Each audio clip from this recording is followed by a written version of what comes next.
안녕하세요. 저는 경기도 성남에 사는 30대 중반 워킹맘입니다. 저는 매일 이곳에 들려 사연들을 듣는 재미로 하루를 마무리하고 있는 게 낙인데요. 이제 곧 초등학생 되는 개구장의 아들과 둘이 사는 바람에 퇴근 후에는 정신없이 보내지만 마무리하는 늦은 시간은 늘 혼자 다른 분들의 사연을 듣고 여러 가지 생각에 잠기곤 합니다. 저 역시 나름 힘들었던 시간이 있었던 사람이라 다른 분들 사연에 유독 공감을 하는 편이에요. 그래서 용기를 내어 저의 이야기도 한번 해보려고 이렇게 사연을 보냈습니다. 저는 친정을 이용하고 무시하는 남편과 만만치 않은 시어머니를 겪고 학을 떼고 2년 전 이혼을 했거든요. 결혼은 둘만 좋다고 하는 게 아니라 온 가족을 다 봐야 한다는 말 많이 들어보셨죠? 저도 결혼하기 전에 참 많이 들었습니다. 저는 한 번의 이혼을 통해 저 말이 의미하는 바를 뼈저리게 느꼈어요. 결혼을 한 배우자는 물론 그 가족이 어떤 사람이냐가 결혼 이후의 삶을 좌우한다는 것을 말입니다. 전 남편과 결혼하지 않았다면 우리 엄마는 물론 동생에게도 상처를 주지 않았을 텐데 참 마음이 아픕니다. 하지만 속 시원하게 저 무시하는 남편을 혼내준 걸로 잃어버린 저의 시간을 나름 위로받고 있어요. 동생은 저 이혼한 직후 바로 결혼을 했는데 이혼한 저를 보면서 참 마음 아파했습니다. 언니, 언니가 힘든 시간 보내고 있는데 결혼하는 거 미안해. 언니랑 지훈이랑 내가 잘 챙길 테니까 혼자 됐다고 너무 걱정하지 말고 의기소침해 하지도 마. 언니가 절대 그럴 필요 없는 거 알지? 그 인간들 아마 그 동네에서 얼굴 못 들고 다닐 거야. 알만한 사람들한테는 다 소문났을걸? 네가 결혼했는데 왜 미안하니? 좋은 사람 만나서 시집 가는 거 보니까 언니가 얼마나 기분 좋은지 몰라. 언니 걱정은 하지도 마. 이혼 안 하고 지훈 아빠랑 같이 살았으면 지금 너 이렇게 웃으면서 축하 못 해줬을 수도 있어. 그건 네가 더 잘 알지? 그 인간이 우리 가족들하고 나 이간질 시키고 못 보게 할 수도 있었잖아. 내 걱정하지 말고 행복하게만 살아? 너는 언니처럼 이혼하지 말고. 언니, 요즘 세상에 이혼 같은 거 흠도 아니야. 나도 살다가 아니다 싶으면 이혼할 수도 있는 거지. 어쨌든 언니가 지금은 편해 보여서 다행이다. 동생이 저를 이혼을 도와줬다는 말이 이 경우 적당한지는 모르겠습니다만 저 이혼하면서 동생과 제부의 도움을 참 많이 받았습니다. 덕분에 지금처럼 이혼하고 나서도 아이와 사는데 큰 걱정이 없기도 하고요. 다른 부부들이 그렇듯 저 역시 결혼할 때는 남편과 이혼하게 될 줄은 몰랐습니다. 이혼하는 게 염두에 두고 결혼하는 사람은 없을 거예요. 특히 저는 남편이 저를 쫓아다니고 결혼하자고 졸랐기 때문에 더 그랬습니다. 왜 남자가 여자를 더 좋아해야 결혼 생활이 편하다고 흔히 하는 말이 있죠? 하지만 제가 살아보니까 그 말도 정답은 아닙니다. 결혼이라는 단어 자체가 무슨 요물이라도 되는지, 왜 남자들은 결혼하면 태도가 변하는 걸까요?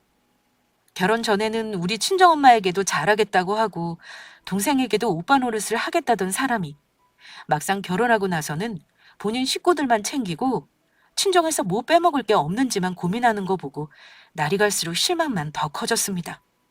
그러다가 결정적으로 본인이 저로 하여금 이혼을 마음먹게 하는 사고를 치더라고요.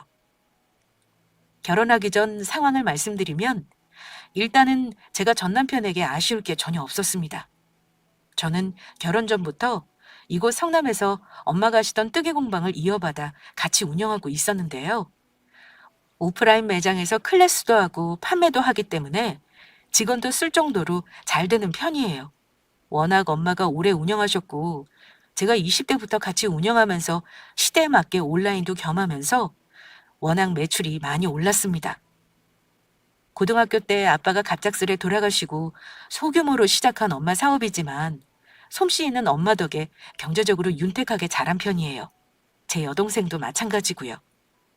남편은 성격이 꽤나 남자답고 마초 기질이 있는 사람이에요. 저는 말수가 적고 조용한 편이고요. 연애도 본인이 주도했고 저를 많이 좋아한다고 결혼 밀어붙였고요. 그 사람과 저는 한 동네에서 결혼 전부터 얼굴만 알던 사람입니다. 동네 중매쟁이 아줌마가 남편과 저를 소개했는데 정신 차려보니까 결혼까지 하게 되었네요. 시댁 역시 같은 동네이고 친정집과 멀지 않은 거리이긴 합니다. 남편은 연애 1년이 채 안 되었을 때부터 강하게 결혼을 졸랐고 친정집에 찾아와 결혼 허락을 해달라고 엄마를 설득하던 사람입니다. 장모님, 저 딱 보면 모르시겠어요? 제가 세영이 고생시킬 놈으로 보이시냐고요. 저 이래봬도 사업하는 사람입니다. 물론 세영이도 능력 있는 거 알아요. 그래서 제가 장모님 귀한 큰딸을 공주처럼 모시고 살겠다는 거 아닙니까? 이 집에 남자가 없으니까 너무들 겁이 많으세요. 제가 장가와서 든든하게 있을 테니까 장모님은 앞으로 아무 걱정 안 하셔도 됩니다. 결혼 허락만 해주세요. 제가 진짜 잘하겠습니다. 아이고, 이 사람. 자네는 결혼을 뭐 이렇게 번개불에 콩 볶아 먹듯이 급하게 하려고 하나? 이렇게 밀어붙인다고 될 일이 아니야. 양가 어른들도 만나봐야 하고 자네 집안 어른들도 우리 세영이를 봐야 하는 거 아닌가? 엄마는 남편이 남자답긴 하지만 성격이 다소 불같기도 하고 시댁 경제 사정이 우리처럼 여유롭지 않다는 걸 아셨기 때문에 걱정을 많이 하셨습니다. 그렇지만 제가 만나는 사람이라 반대는 안 하셨어요. 오히려 엄마보다 동생이 예비 형부를 너무 싫어했습니다. 동생은 남편이 허세가 있다며 처음 봤을 때부터 싫다고 대놓고 말했어요. 언니, 예비 형부 말이야. 언니는 대체 어디가 좋은 거야? 같은 동네 사람인 것도 솔직히 마음에 안 들고 언니한테 하는 거 보면 진실한 모습이 없어 보여. 동네에서 작은 사업하면서 무슨 대단한 사업한다고 저러는 거 나 솔직히 마음에 안 들고 언니가 너무 아까워. 좀 시간을 두고 만나보다가 결혼해라. 나중에 후회하지 말고. 남자가 다 거기서 거기지. 언니가 남자를 안 만나본 것도 아닌데 뭐. 저만큼 나 좋다고 하는 사람은 없었어. 엄마나 우리 가족한테는 잘할 사람이야. 네가 언니를 너무 과대평가하는 거지. 누가 누굴 아깝다고 하겠어? 솔직히 언니가 당연히 아까운 거 아니야? 언니, 내가 사람 많이 상대하는 직업이라 사람 보는 눈 좀 있는 거 알지? 그냥 언니가 마음고생할 일이 보여서 그래. 그때는 동생이 언니를 너무 과대평가하는 거라고 웃고 넘어갔습니다. 하지만 동생은 제법 남편을 진지하게 싫어했어요. 대놓고 결혼하지 말라고 하고 집에 온 남편에게 싫은 소리도 하곤 했어요. 그렇다 보니 남편과 제 동생은 결혼하고 나서도 살짝 관계가 껄끄러웠습니다. 남편도 처제를 불편해했고 동생은 남편을 싫어했으니까요. 친정엄마는 은근히 집안 차이가 많이 난다며 걱정을 하셨는데요. 남편이 친정으로 몇 번을 찾아와서 어찌나 자신만만하게 말을 잘했는지 엄마도 결국 딸이 결혼하겠다니까 어쩔 수 없이 허락해 주시더라고요. 그래, 내가 사위 욕심 내봤자 뭐 얼마나 대단한 사람을 보겠니. 제일 중요한 거 너 좋다는 사람 아니겠어? 내가 듣기로는 그 집안도 고생 많이 하고 지금 와서 자리 잡은 거라더라. 네 신랑 어려서부터 고생하면서 자랐으니 생활력은 좋겠지. 남자다운 것도 마음에 들고 네가 좋다니까 결혼은 허락해야지 어쩌겠니. 그쪽 집안에서 뭐 얼마나 보태줄 수 있겠니? 박서방한테는 말하지 말고 내가 집 사는 돈은 조금 보태줄 테니까 아파트 한번 찾아봐. 저를 위해서 시집갈 때 보탰으라며 돈을 아낌없이 내주시는 엄마에게 얼마나 감사하고도 죄송했는지 모릅니다. 어쨌든 마뜩 차나하는 동생에게 잘 살 거라는 약속을 하고 제가 모은 돈과 엄마가 보태주신 돈 그리고 남편이 모은 돈으로 20평대 아파트를 대출 조금 끼고 신혼집을 마련했습니다. 남편에게는 시댁에서 보태지 못하는 거 미안해할까 봐 말하지 않고 전부 제가 모은 돈이라고 말했어요. 굳이 따지자면 제가 60% 보태고 나머지는 남편이 보탰습니다. 결혼 비용은 반반으로 했고 집 담보대출은 제 명의로 실행해서 같이 내는 생활비로 충당했어요. 굳이 말하면 반반 결혼이라 할 수 없지만 저는 결혼하면서 네 돈 내 돈 따지지는 않았어요. 결혼해서 잘 사는 게 중요하다고 생각했거든요. 남편이 자전거포 운영하면서 큰 돈은 아니었지만 그래도 월급쟁이보다는 많이 벌었고 저 버는 것까지 하면 금세 빚도 갚고 돈도 모을 수 있을 줄 알았어요. 그런데 좋은 날은 딱 거기까지였습니다. 결혼 전 금전적으로 명확하게 통장까지 까보지 않은 게 저의 실수였달까요? 우리 부부는 결혼 초반 아이가 생기기 전까지는 버는 돈은 각자 관리했습니다. 저는 남편이 정확히 얼마를 버는지, 통장에 얼마가 있는지 본 적이 한 번도 없어요. 그냥 남편이 늘 이번 달에 얼마가 남았고 지출이 얼마여서 생활비를 이거밖에 못 준다고 하면 군말 없이 제가 충당했습니다. 그렇다고 매달 생활비를 빼먹은 적은 없어요. 자영업자 고충을 잘 알기에 남편이 매출이 안 나오는 달은 그냥 이해하고 넘어갔습니다. 저는 꾸준히 월 수입이 있는 편이라 경제적으로 힘들지는 않았지만 이상하게 남편과 결혼하고 나서 지출하는 규모도 커지고 돈이 모이지를 않았습니다. 분명 제가 남편보다 더 버는 것 같은데 돈이 자꾸 새는 것 같고 관리가 안 되더라고요. 그런데 제가 아이 낳고 나서 잠시 일을 쉬고 온라인 매출 관리만 하겠다고 하자 남편이 돈 관리를 자기가 하고 싶다는 말을 했습니다. 여보, 당신도 이 일 당분간 쉴 거면 앞으로는 내가 돈 관리를 해보면 안 될까? 그렇잖아. 돈을 많이 버는 쪽이 관리를 하는 게 맞아. 그럼 공과금이며 우리 적금이며 대출 이자며 당신이 전부 알아서 할 수 있어? 남자들이 잘 못하니까 여자가 돈 관리하는 건데 당신 할 수 있겠어? 지금처럼 각자 내고 돈도 모으는 게 나을 것 같은데? 내가 해보다가 영 시원찮은 것 같으면 당신한테 다시 넘기면 되는 거지. 뭐가 걱정이야? 나 다음 달부터는 옆상가도 한 칸 더 임대하기로 했어. 돈 들어갈 일도 많은데 이참에 내가 규모 있게 잘 운영해 볼게. 내가 돈 열심히 모아서 수시로 얼마인지 당신한테 확인시켜주면 되는 거잖아. 나 경제관념 하나는 명확한 사람이야. 어릴 때 우리 집이 좀 가난했거든? 당신은 모르겠지만 내가 돈에 대한 집착도 좀 있어. 절대 허튼 곳에 돈 쓸 일 없으니까 한 번만 믿고 맡겨줘. 좋아. 대신 나한테 한 약속 꼭 지켜야 해. 부부 사이에 믿음이 제일 중요한 거 알지? 특히 돈 문제는 서로 말 안 하고 속이는 일 없기다. 걱정 마. 내가 매달 당신한테 우리 생활비 쓰고 나가는 거 다 보여주고 저축액도 확인시켜 줄 테니까. 제가 도맡아 하던 돈 관리를 한다는 남편이 믿었지 않았지만 한 번쯤은 믿어주는 것도 필요하다고 판단한 저는 남편 말대로 경제권을 넘겼습니다. 그게 나중에 어떤 결과를 초래할지는 아무것도 모른 채 말입니다. 남편의 말대로라면 어릴 적 힘들게 산 경험 때문에 경제관념이 명확하고 돈도 더 아낄 줄 알아야 하는 거겠죠. 그런데 정확히 남편이 경제권을 가져간 이후부터 자꾸 실망을 하게 되는 일이 생겼습니다. 어릴 때부터 가난하게 살았으면 왠지 더 아꼈으면서 살 것 같잖아요. 하지만 그게 아니더라고요. 남편도 남편이지만 특히 시어머니를 보면서 그게 전혀 아니란 걸 알게 됐죠. 시어머니는 남편과 시동생에게 용돈을 받아 쓰면서도 늘 씀씀이가 컸습니다. 남편이 운영하는 자전거포는 남편 본인 상가도 아니고 월세예요. 물론 동네 하나뿐인 자전거포라 주말에는 손님이 꽤나 많긴 합니다. 하지만 남편이 버는 수익만 가지고 넉넉하게 쓰고 살 정도는 아니에요. 그럼에도 시어머니는 아들 둘에게 받는 월 생활비를 조금도 저축하는 거 없이 풍덩풍덩 쓰시는 듯 했습니다. 일찍 돌아가신 시아버지가 그나마 한 칸 남겨놓고 가신 24평 아파트가 재산 전부였죠. 그나마 그거 하나라도 있는 게 다행이라면 다행이었습니다. 처음에는 저도 잘 몰랐다가 어머니가 이 집안에서 제일 경제관념을 말아먹은 사람이라는 걸 알아본 건 아이를 낳고 얼마 지나지 않아서였습니다. 어머니는 습관적으로 뭔가를 계속 사고 소비를 하는 분이었어요. 차라리 값어치 있는 옷이나 소장품을 한 번씩 사는 건 뭐라 안 할 것 같아요. 그런데 어머니는 습관적으로 시장표 옷을 하루 걸러 하루 사고 먹지도 않은 채소와 식료품을 냉장고에 우겨 넣어 놓고 나중에 보면 고스란히 버리시곤 했습니다. 그뿐만 아니라 일도 안 다니시는 분이 미용실을 자주 가면서 매번 드라이도 돈 주고 하시더라고요.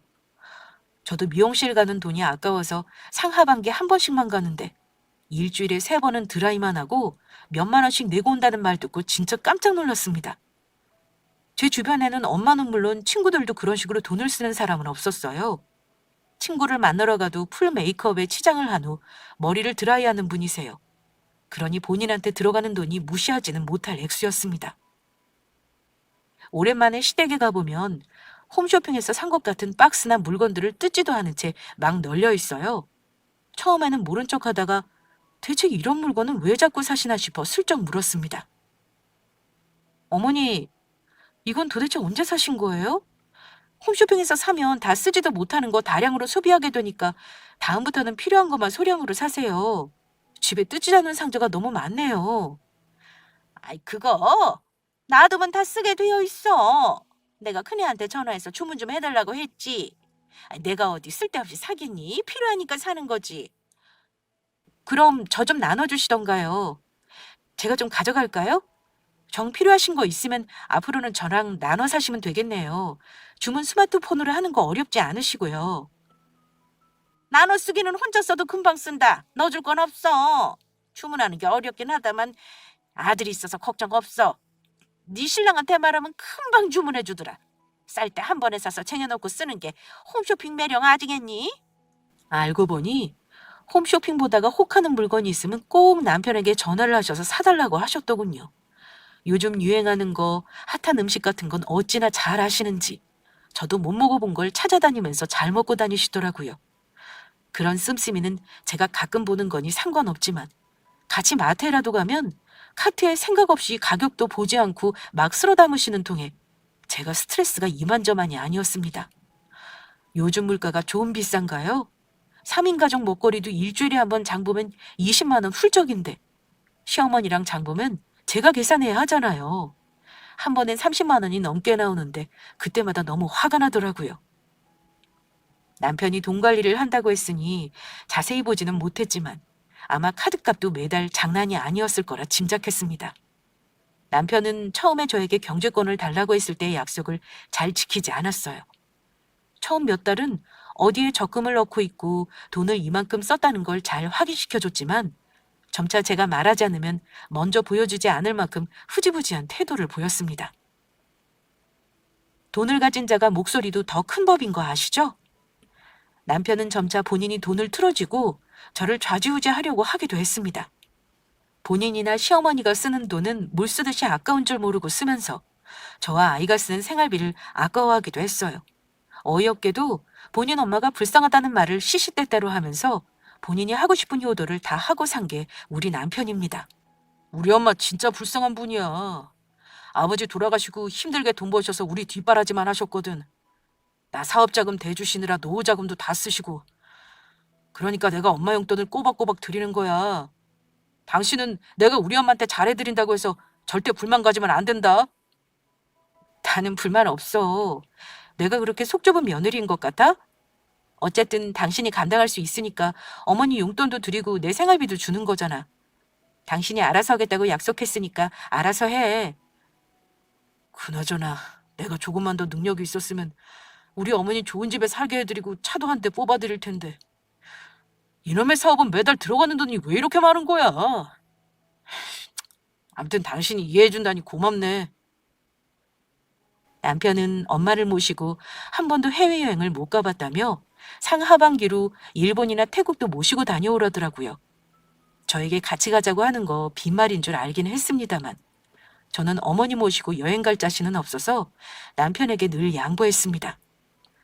어쨌든 남편이 매달 돈을 펑펑 쓰는 거 보고 저는 본능적으로 불안한 마음이 들기 시작했습니다. 통장 보여달라고 하면 이 핑계 저 핑계를 대며 보여주지 않으려 했고 카드 내역을 보자고 하면 한숨을 쉬며 자기는 못 믿냐며 적반하장으로 화를 냈어요. 저는 남편 태도가 영 석연찮게 느껴졌습니다. 그러다가 저의 분노를 일으킨 결정적인 사건이 일어났습니다. 황당하게도 남편과의 결혼 생활을 정리하려고 마음먹은 사건은 친정동생이 결혼할 사람을 소개한 일이 계기가 되었어요. 제가 결혼해서 4년째 되는 해, 딱 30이 된 동생이 친정동생이 무려 7년을 만난 남자친구와 결혼을 하겠다며 선언했는데요. 정식으로 친정에 인사를 오겠다는 소식에 우리 부부와 아이도 친정에 갔어요. 하나뿐인 동생이 만나는 사람은 저도 몇 번 봐서 서로 얼굴은 당연히 알고 있었습니다. 저 결혼할 때도 왔었고요. 그런데 시간이 이리 훌쩍 흘러 결혼을 하겠다고 하니까 참 기분이 묘하더라고요. 동생의 예비 남편은 겉으로 보기에는 정말 수수하고 평범한 사람입니다. 남편보다 작은 키에 공부만 한 새님처럼 보였어요. 남편은 동생 예비 신랑을 보고 군기를 잡고 싶었는지 처음 만난 자리에서 은근 윗사람 행세를 하더라고요. 그리고 우리 결혼할 때처럼 친정엄마가 도움을 주는지도 많이 궁금해하는 듯 했습니다. 우리 처제랑 오래 만났다며. 처제는 우리 집사람보다 모아놓은 돈이 없어서 걱정이라는데 어찌 결혼 준비는 잘하고 있는 건가? 혹시 얼마 가지고 결혼할 건지 물어봐도 되나? 그래도 내가 먼저 결혼할 선배로서 조언해줄 게 있을까 해서 그래. 남편 말에 예비 제부가 대답하기 전에 동생이 제 남편에게 못마땅하다는 듯 말했습니다. 형부가 보태줄 것도 아니면서 뭘 그런 걸 물어요? 우리가 알아서 하는 거죠. 저는 없으면 없는 대로 맞춰서 결혼할 거예요. 결혼하면서 엄마 노후자금 끌었을 생각은 추호도 없거든요. 이 사람도 저랑 같은 생각이고요.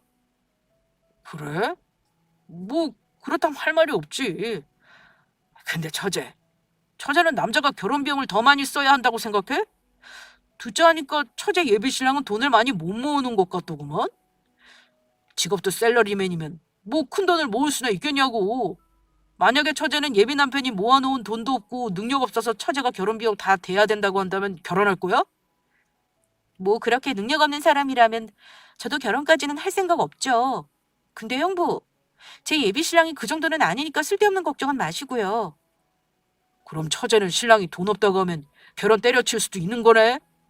하긴 돈 없이 시작하면 서로가 힘들지.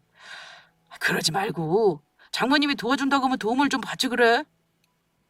싫어요, 형부. 엄마 도움은 안 받을 거예요. 대신 형부가 보태준다면 받을게요. 형부는 돈도 잘 벌고 능력 좋다면서요. 그럼 형부가 저 결혼 선물로 큰돈 좀 보태주면 되겠다. 그렇죠? 어쩐지 동생과 남편과의 대화가 날이 서는 느낌이라 저는 대화를 말렸습니다. 당신 처음 인사 온 사람 앞에 놓고 뭐 그런 대화를 해. 둘 다 그만두래. 저는 동생 예비 남편이 곤란해하는 표정을 보고 괜히 미안해졌습니다. 남편과 동생은 워낙 결혼 전부터 껄끄러웠지만 그날은 유독 둘이 왜 그랬는지 모를 일입니다. 어쨌든 동생은 결혼하면서 엄마 도움을 받지 않고 둘이 알아서겠다는 입장이었는데 딸 결혼시키는 엄마 입장에서는 그게 어디 쉽나요? 여유가 되면 당연히 두 사람 살림 보태주고 싶은 게 당연한 거죠. 하지만 동생은 결혼할 때까지 엄마 등골 빼먹고 싶지 않다며 월세방에서 시작해도 둘의 힘으로 하겠다는 고집을 부렸습니다. 사실 공기업 다니는 동생이나 동생 예비 신랑은 돈 걱정은 안 해도 될 만큼 앞날이 창창했습니다만 엄마는 혼수라도 넉넉히 마련해주고 싶어 하셨습니다. 동생 예비 남편이 인사하고 나서 엄마가 동생 없을 때 우리 부부에게 부탁을 하시더라고요. 수희가 내가 보태주는 돈을 안 받겠다니까 어쩌겠니? 억지로 돈을 쥐어줄 수도 없고.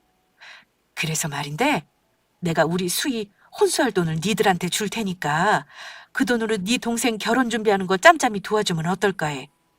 내가 주는 건 안 받아도 니들 부부가 도와주는 건 받겠다고 하잖니. 기회 봐서 니들이 동생 혼수 마련하는 비용도 대주고 나는 모른 척 하마. 얼마 정도 보태줄 생각인데 엄마? 글쎄다. 예비 신랑 집에서 전세를 얻어준다고 하니까 따로 한 5천만 원은 보태주고 싶은데.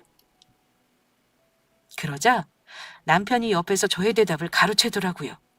장모님, 좋은 생각이시네요. 일단 그 돈을 저한테 주시죠.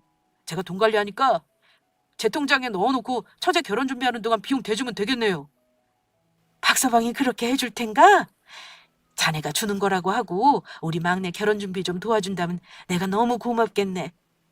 엄마, 이 사람 말대로 일단 돈 주면 우리가 잘 상의해서 결혼 준비 도울게요. 그럼 엄마도 안심이죠?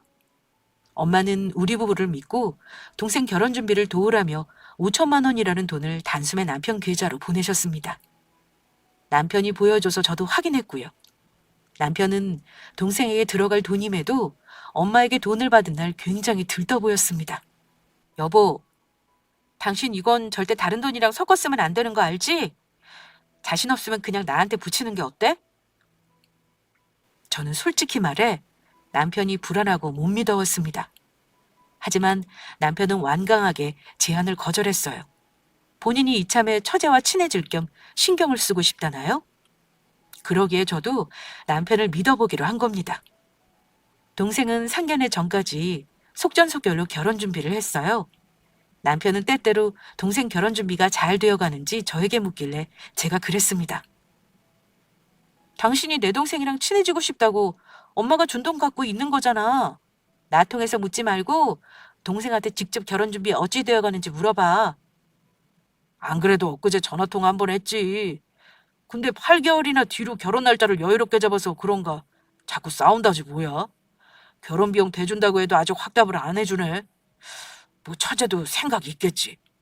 설마 이러다가 처제 결혼 안 한다고 선언하지는 않을까? 그럼 여러 가지로 곤란한데. 저는 저대로 한동안 바빠 그 돈은 받아놓기만 하고 신경을 쓰지는 못했습니다. 얼마 뒤 엉뚱한 사건이 터지기 전까지는요. 얼마 후 저는 시댁에 갔다가 황당한 소리를 들었습니다. 글쎄, 시어머니가 차를 샀다는 겁니다. 운전도 미숙한 60대 중반의 노인네가 말입니다. 싼 차도 아니고 5천만 원이 넘는 그 당시 인기 많은 SUV를요. 설마 했지만 한두 푼도 아니고 값나가는 신차인데 남편이 저지른 건 아니겠지 애써 믿었습니다. 하지만 불길한 예감은 왜 늘 맞아떨어지는지 모를 일입니다. 차 샀다는 어머니 자랑을 듣고 온 날 남편에게 물었습니다. 당신 어머니 차 말이야. 설마 당신이 할부로 사드린 건 아니지? 도련님이랑 당신이랑 돈 같이 보탠 거야? 어머니가 저런 차를 할부로 살 신용이 있으신 것도 아니고 대체 무슨 돈으로 산 건지 물어도 돼? 그런데 남편이 너무나 천연덕스럽게 이런 대답을 했습니다. 아, 우리 엄마 차? 그게 내가 현찰로 사드린 건데. 차 할부를 매달 내려면 적은 돈이 아니잖아. 차는 여윳돈으로 무조건 대출 없이 한 방에 사는 거야. 여보, 아무리 그래도 큰 돈 쓰는 건 나랑 상의했었어야지. 당신한테 그런 큰 여윳돈이 어딨다고. 설마 우리 적금 깬 건 아니지? 걱정 마. 우리 적금은 멀쩡해. 우리 어머니 차 실은 장모님이 주신 5천만 원으로 산 거야. 오늘 말하려고 했는데 이렇게 말할 줄은 몰랐다. 처제 보니까 왠지 그 남자놈이랑 결혼을 안 할 것 같더라. 얼마 전에 싸우기도 했다잖아. 능력 없는 남자 싫다고 한 거 보면 필시 파혼할 것 같아서 내가 그냥 찾아서 좀 썼어. 남편은 친정엄마가 동생 보태주라고 주신 돈을 날름 자기 엄마 차 사는 비용으로 써버린 겁니다. 그냥 썼다고 하면 될 것을 뭐 그리 정성 들여 변명을 하는지. 저는 너무 화가 나서 꼭지가 돌아버리겠더라고요. 그래서 남편에게 언성을 높였습니다. 당신 미친 거야? 그 돈이 어떤 돈인데 허락도 없이 당신 어머니 차를 사들여? 지금 이게 사실인 거 맞아? 당신 정말 우리 엄마가 준 돈 쓴 거냐고. 만약 정말이면 당신 진짜 나랑 갈라서 각오해라. 저는 남편이 엄마가 동생 결혼 자금으로 준 돈을 썼다는 말을 믿지 않으려 했습니다. 정말 설마 하며 으름장을 놨어요. 하지만 남편은 너무나 태연하게 당연히 본인이 쓸 수 있는 돈이라는 듯 말했습니다. 그게 저를 너무나 화나게 했어요. 당신 그 돈을 장모님이 왜 우리한테 맡겼다고 생각해? 어떻게 쓰든 우리가 알아서 하라는 거잖아.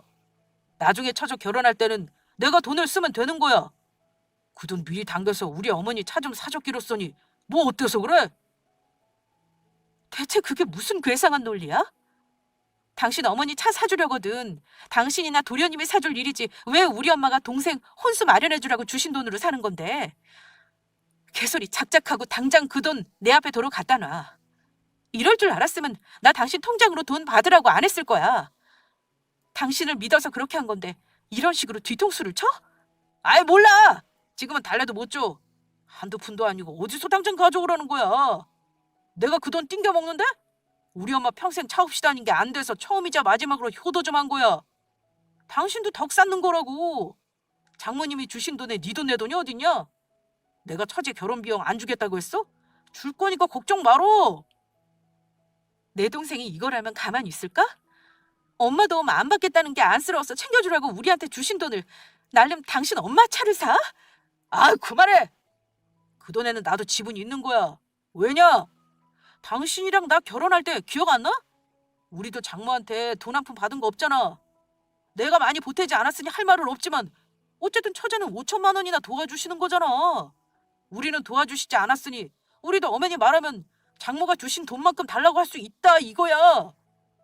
뭐? 아이고 이 인간아. 말이나 못하면 믿지라도 않지. 그딴 개논리 갖다 집어치워. 그 돈 당장 다음 주까지 가져와. 안 그러면 당신이랑 나 부부 사이도 끝인 줄 알아. 저는 뻔뻔한 남편을 두고 집을 나와 친정으로 향했습니다. 엄마가 주신 돈에 집은 운운하는 거 보고 요즘 말로 정뚝떨이었습니다. 이 인간을 믿고 내 인생을 어찌 맡기나 싶어 절망스럽고 괴로웠어요. 그냥 넘길 수만은 없는 일이라 욕먹을 각오하고 일단 동생에게 먼저 털어놓았습니다. 저는 원망을 들을 줄만 알았는데 동생은 저랑은 그릇이 다르더라고요. 놀랍지도 않다는 얼굴로 이러더군요. 엄마도 참. 내가 엄마 도움 안 받겠다고 했는데 왜 굳이 그 돈을 형부한테 줬대? 고양이한테 생선을 맡기는 것도 아니고 엄마나 언니는 그렇게 형부를 몰라? 아휴, 언니, 내가 그 돈 받아내줘? 나도 다음 주까지 내놓으라고 으름장을 놓긴 했는데 시집에 가 있는 차를 가져올 수도 없고 그 큰 돈을 그 인간이 어디서 마련하겠니? 일단 도로 차를 팔라고 해야지 뭐. 어머니가 과연 들어줄지는 모르겠다. 나 정말 미치겠다, 수희야. 이 인간 계속 돈 때문에 나 속 썩이는데 계속 이렇게는 못 살 것 같아.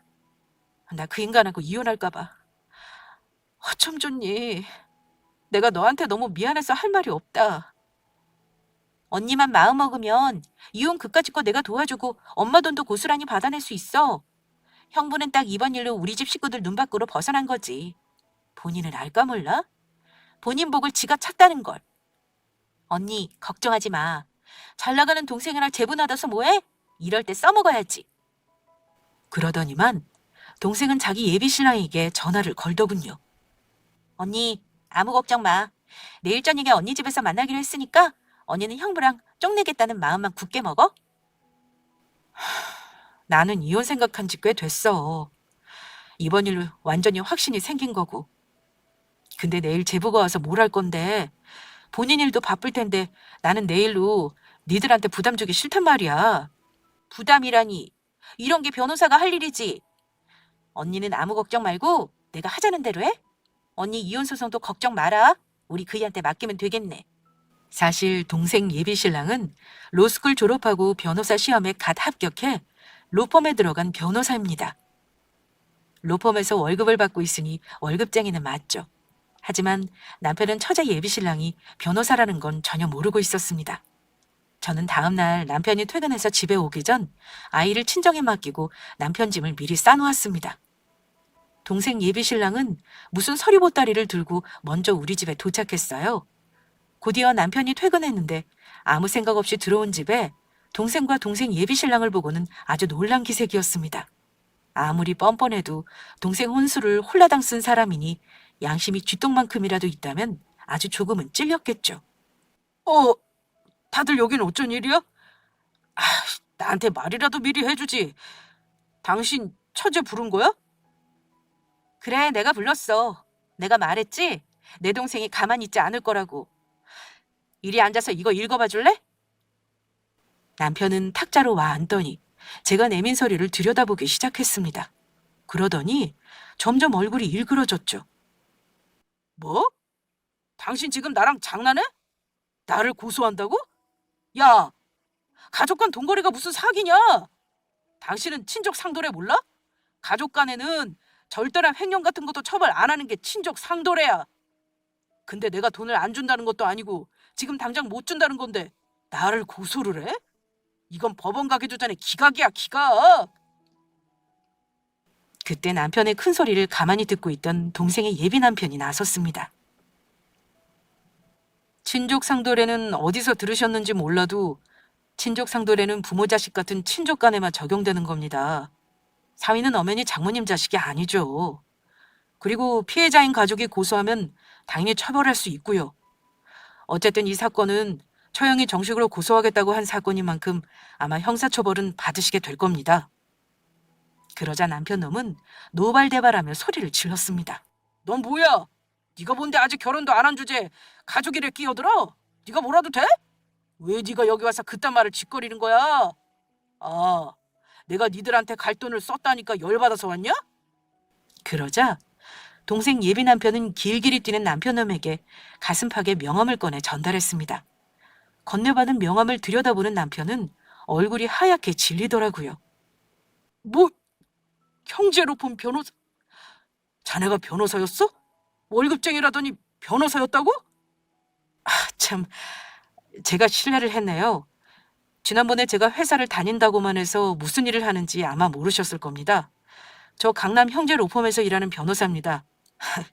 이런 사건이 때때로 있는 일이라 저는 놀랍지도 않네요. 처형이 이혼 소송도 같이 의뢰하셨는데 아마 같이 진행하게 될 겁니다. 이런 말씀 드리는 거 저도 쉽지는 않습니다만 아마 위절에도 꽤나 준비하셔야겠네요. 어머님 차는 당장 파셔서 돈 마련해 놓으시고요. 남편은 사색이 되어서 쩔쩔매더라고요. 아니, 내가 지금 당장 못 주겠다는 거지.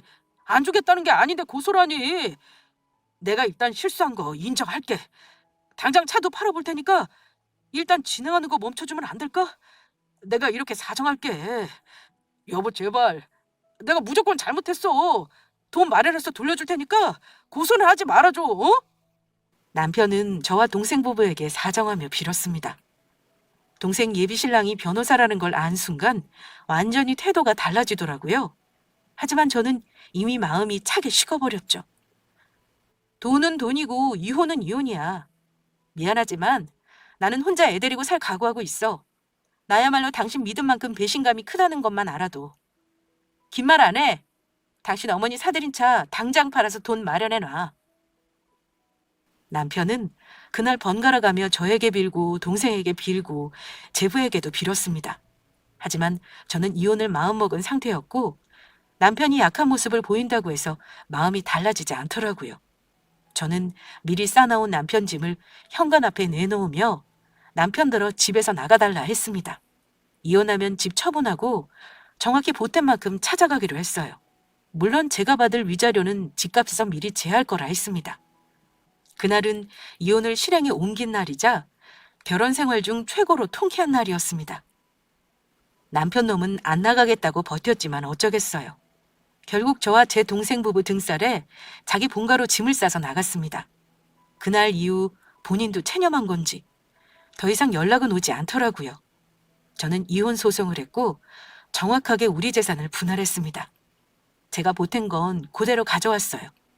안타깝게도 집값이 많이 오르지 않아서 남편은 본인이 보탠 돈은 고스란히 저에게 위자료로 줘야 했습니다. 그리고 이혼 판결이 났습니다. 아이는 제가 키우기로 했고 양육비로 매달 100만 원씩 받기로 했어요. 부모가 반대하는 결혼이나 가족이 반대하는 결혼은 하지 않는 게 낫다고 하잖아요. 부모는 당연하지만 아무리 동생이라 해도 똑똑한 사람들 눈에는 제가 보지 못하는 무언가가 보이는 것 같아요. 동생은 결혼 전부터 말투나 대화 내용에서 전 남편이 욕심과 허영이 많다는 느낌을 받았다고 했으니까요. 그리고 결국 이혼하게 된 것도 어찌 보면 남편 놈의 과한 욕심이 터져서 이혼을 하게 된 거였고요. 이렇게 사연을 정리하다 보니 제가 참 못났던 것 같기도 하네요. 물론 인성이 저리 거지 같은 남편 만난 걸 온전히 제 잘못만은 아니라고 생각합니다. 결혼 전에는 저에게 잘 보이려고 정상적으로 행동하려고 노력해서인지 전 남편의 음흉한 모습들을 많이 보지는 못했거든요. 저에게는 그런 걸 알아보는 지혜로움이 없었던 거예요. 제가 사람 보는 눈이 없긴 하지만 꼭 드리고 싶은 말이 있다면 상대방을 속이는 사람을 조심하라는 말을 하고 싶었습니다. 저에게는 이혼이 진짜 신의 한 수였다는 생각이 들어요. 앞으로 남은 인생을 구했으니 저는 당분간은 아이와 재밌게 살아가고 싶습니다. 만약 제 사연을 듣고 있는 구독자분들 중에서도 혹시 지금 부부관계를 놓아야 할 순간인 걸 알면서도 무서워서 정 때문에 망설이고 계신다면 저처럼 과감하게 행동해보라고 말씀드리고 싶어요. 그럼 어떻게든 사라지는 게 인생이더라고요. 오늘 이렇게 제 사연을 말씀드려 보았는데 어떠셨나 모르겠어요. 재미있게 들으셨다면 저에게 따뜻한 응원 한마디씩 부탁드리겠습니다. 언제나 여러분의 삶을 온전히 살아가시길 바라며 이만 사연 마치겠습니다. 들어주셔서 정말 감사합니다.